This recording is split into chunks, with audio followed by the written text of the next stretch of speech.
సాహితీ మిత్రులందరికీ హృదయపూర్వక నమస్కారాలు. ఉదయబాబు మాస్టర్ కథలు ఇన్ తెలుగు ఛానల్కు మీ అందరికీ స్వాగతం. సీనియర్ కథ రచయిత శ్రీ కొత్తబల్లి ఉదయబాబు రచించిన లేడీ సింగర్ 35వ భాగం ఈరోజు మనం విందాం. అయితే ఆ భాగంలోకి వెళ్ళబోయే ముందుగా 34వ భాగంలో ఏం జరిగిందో కొద్దిగా గుర్తు చేసుకుందాం. శ్రీకృష్ణతో పరిచయం అయ్యాక ఫణిధర్ భార్య ఆమని శ్రీకృష్ణకి తనతో చిన్నప్పుడు గల పరిచయాన్ని గుర్తు చేస్తుంది. దాంతో అక్కడ ఉన్న అందరూ ఆశ్చర్యపోతారు. తాము వేరే ఊరిలో ఉన్నప్పుడు శ్రీకృష్ణ తండ్రి శంకర్ శాస్త్రి గారు ఆ ఊరి పాఠశాలకు బదిలీ వచ్చారని మొదలుపెట్టి ఆ రెండు కుటుంబాల మధ్య స్నేహాన్ని కథలుగా వినిపిస్తుంది ఆమని అందరికీ. ఆ సందర్భంలో పోస్ట్ మాస్టర్ గారి అమ్మాయి కృతి ప్రస్తావన తెస్తుంది ఆమని. ఆ పేరు వినగానే తనలో కలిగిన మధుర భావనలను ఎవరికీ కనబడనీయకుండా జాగ్రత్త పడతాడు శ్రీకృష్ణ. తర్వాత ఏం జరిగిందో ఈ 35వ భాగంలో విందాము మరి. ఏం కృష్ణ, నీకు నేను చెప్పిన ఈ సంగతులన్నీ గుర్తున్నాయా అడిగింది ఆమని. ఏవో కొన్ని గుర్తున్నాయక్క, స్కూలు ప్రైవేటు అయ్యాక ఎప్పుడూ ఆ సందులోనే పడి ఆటలు అన్నాడు శ్రీకృష్ణ. భలేగా ఉందర్రా, ఎక్కడ ఆ ఊరు, ఆ జ్ఞాపకాలు, ఇన్నేళ్ల తర్వాత మీరిద్దరూ ఇక్కడ కలుసుకుని గుర్తుపట్టడం ఏమిటి? దేవుడి కొన్ని సంకల్పాలు భలేగా ఉంటాయి చెల్లాయి అన్నాడు శ్రావణ్. నిజమే అన్నయ్య, మళ్ళీ ఇన్నాళ్లకు వాణ్ణి ఇక్కడ ఇలా చూస్తానని నేను కళ్ళనైనా ఊహించలేదు. నాకైతే ఎంత సంతోషంగా ఉందో చెప్పలేను అన్న ఆమని, ఇప్పుడైనా నీ పాట వినిపించరా నాయనా అని అడిగింది. ఏం పాట పాడమంటావు అక్క అడిగాడు శ్రీకృష్ణ. ఆకులు ఆకునే వచ్చా, దేవుడిపల్లి కృష్ణశాస్త్రి గారి పాట అడిగింది ఆమని. ఓ వచ్చు, దాన్ని సుశీలమ్మ గారు మేఘ సందేశం సినిమా కోసం పాడారు. ఆ పాటకు ఆమెకు జాతీయ ఉత్తమ గాయని అవార్డు కూడా వచ్చింది. నాకు ఆ పాట అంటే చాలా చాలా ఇష్టం. ఆవిడ పాడిన 50,000 పాటల్లో నేను 5,000 పాటలు పాడగలనక్క. అలా అనుకోవడం నాకు చాలా సంతోషంగా ఉంటుందక్క అన్నాడు కృష్ణ. 5,000 అన్నాడు రాజన్ ఆశ్చర్యంగా. నిజమా నీ అభిరుచిలో నువ్వు చాలా గ్రేట్ కృష్ణ అన్నాడు శ్రావణ్. శ్రీకృష్ణ పాట మొదలుపెట్టాడు ఆలాపనతో. అంతా నిశ్శబ్దంగా అయిపోయారు. తాళం ఎక్కడా తప్పకుండా నిదానంగా ప్రశాంతంగా పాడి పాట పూర్తి చేశాడు శ్రీకృష్ణ. అబ్బా, ఎంత హాయిగా ఉందిరా. అప్పటికన్నా కంఠంలో పరిపక్వత వచ్చింది. గమకాలు బాగా పలుకుతున్నాయి. కంఠం కూడా ముదిరింది. గాత్రంలో తీయతనం పెరిగింది. చాలా బాగుంది. సంగీతం నేర్చుకున్నావా ఎక్కడైనా అడిగింది ఆమెను ఉత్సాహంగా. తనకు వెంకటేశ్వర్ల మాస్టారు ఏ విధంగా సంగీతం నేర్పారో వివరంగా చెప్పాడు శ్రీకృష్ణ. ఆ వివరాలు చెబుతుంటే మిగతా నలుగురు ఆశ్చర్యపోయి విన్నారు. నిజంగా నువ్వు అదృష్టవంతుడివిరా. ఈవేళ సంగీతం నేర్చుకోవాలంటే నెలకు 1,000 రూపాయల పైన పోయాలి. అలాంటిది ఆ పుణ్యాత్ముడు నీకు 3 ఏళ్లు సంగీతం ఉచితంగా నేర్పి వెళ్ళిపోయారు అంటే ఆయన నీ కంఠమాధుర్యంతో ఎంత ఆనందించాడో అంది ఆమని. లేదక్క, నేను జీవితంలో చాలా తప్పులు చేసి ఉండొచ్చు. అందులో ఇదొక పెద్ద తప్పు. సంగీతం విలువ తెలియక ఆగతాయితనంగా నేర్చుకున్నాను. లేకపోతే సంగీతంలో ఇంకొంచెం ప్రావీణ్యత సంపాదించేవాణ్ణేమో. ఏదో పాటల వరకే అనుకున్నాను కానీ దానిలో లీనమై పాడుతుంటే ఆ ఆనందమే వేరక్క. అప్పటి నుంచి నాకు అర్థమైనవి రెండు విషయాలు. ఏమిటయ్యా అవి?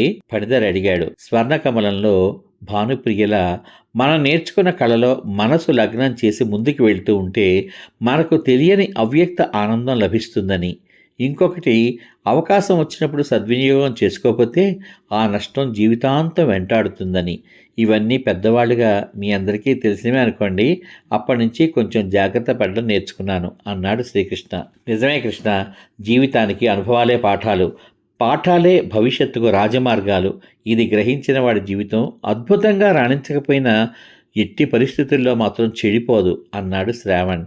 అన్నట్టు కృష్ణ, మా నాన్నగారు హైదరాబాద్ నారాయణగూడలో అన్నయ్య దగ్గర ఉంటున్నారు. మొన్నోసారి మా అన్నయ్య వాళ్ళ ఇంటికి వెళ్ళినప్పుడు తెలిసింది. కృతి వాళ్ళు చిక్కడపల్లిలో స్థిరపడి అక్కడే ఉంటున్నారట. కృతి వాళ్ళ నాన్నగారిని మా నాన్నగారు సీనియర్ సిటిజన్ మీటింగ్లో కలిసినప్పుడు చెప్పారట.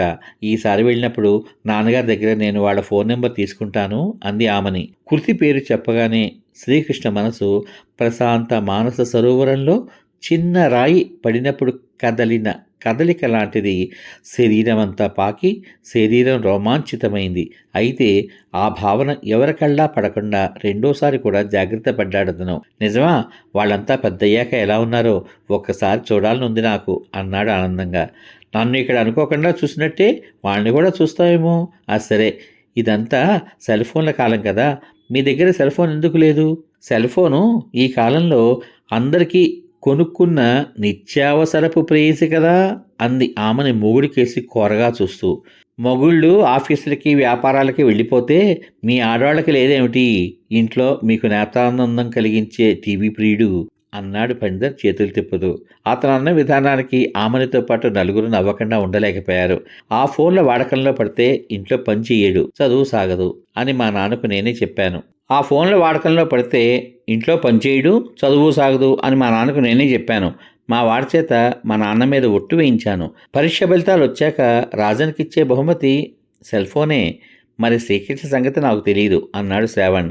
సెల్ ఫోను నా కష్టార్జితంతో కొనుక్కుంటాను, నాకు మీరు కొనొద్దు అని మా నాన్నగారితో చెప్పాను. నా కోసం, నా చదువు కోసం మా అమ్మ నాన్న టీవీ కూడా త్యాగం చేశారు. ఫలితాలు వచ్చాక నాన్నగారికి నా కచేరీల డబ్బులతో నేనే బహుమతిగా టీవీ కొనిస్తాను. అలా నేను నా మీద ఒట్టేసుకున్నాను అన్నయ్య అన్నాడు శ్రీకృష్ణ. ఈ రోజుల్లో ఇంత నిబద్ధత కలిగిన కొడుకులు ఉన్న కుటుంబాలు ఉన్నాయా? చాలా ఆశ్చర్యంగా ఉంది నాకైతే అన్నాడు ఫణిధర్. ఉంటారన్నయ్య.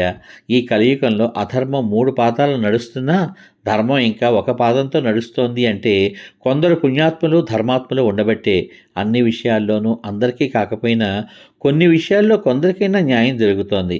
అందుకే పెద్దలు ధర్మాన్ని మనం రక్షిస్తే ఆ ధర్మమే మన్ని రక్షిస్తుంది, ధర్మో రక్షతి రక్షితః అంటూ ఉంటారు అంది ఆమని. అదే వాక్యాన్ని తమకు అనుగుణంగా మార్చుకుని బతికేస్తున్నారు మన రాజకీయ నాయకుల్లో కొందరు. జనాల్ని మోసం చేసే దొంగల్లో దొరలాంటి పెద్ద మనుషులు, సంఘ విద్రోహులు, వగైరాగాళ్లంతా.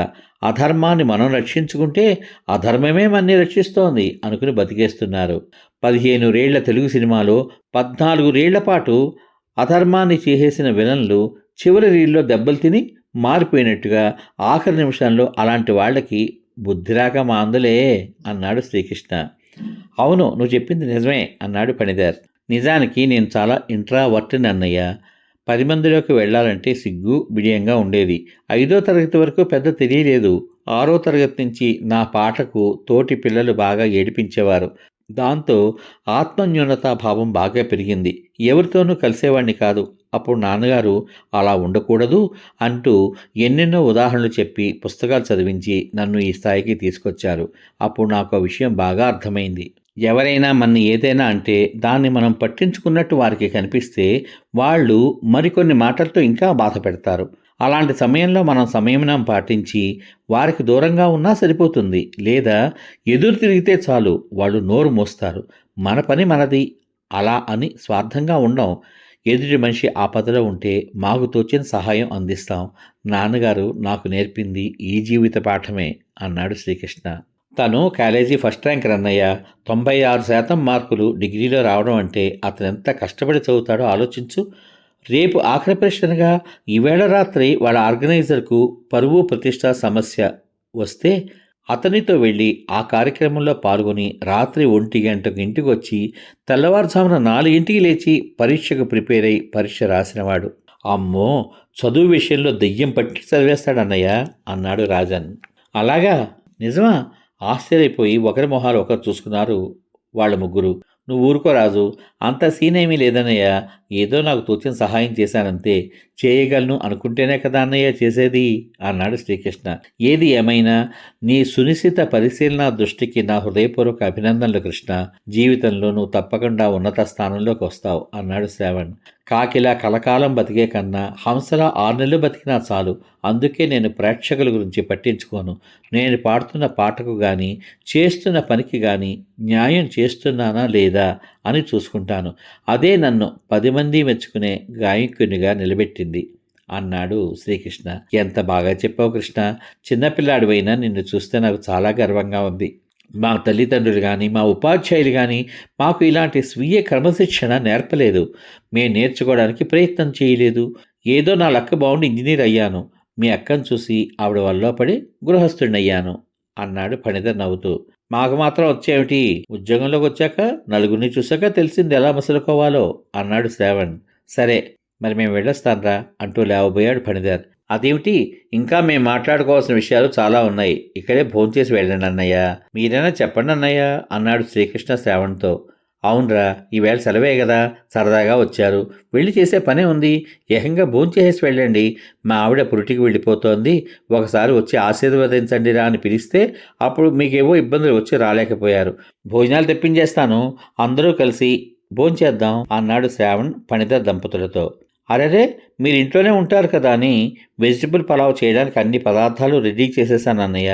మళ్ళీ మీరు భోజనం బయట నుంచి తెప్పిస్తే ఇదంతా వృధా అయిపోతుంది అన్నాడు శ్రీకృష్ణ.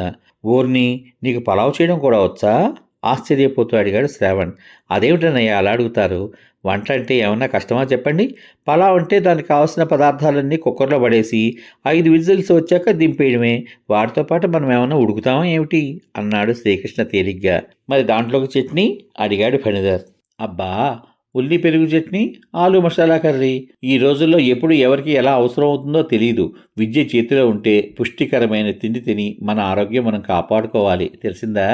ఈ వాక్యం మాత్రం మా నాన్నగారిది కాదు, అమ్మది అన్నాడు శ్రీకృష్ణ.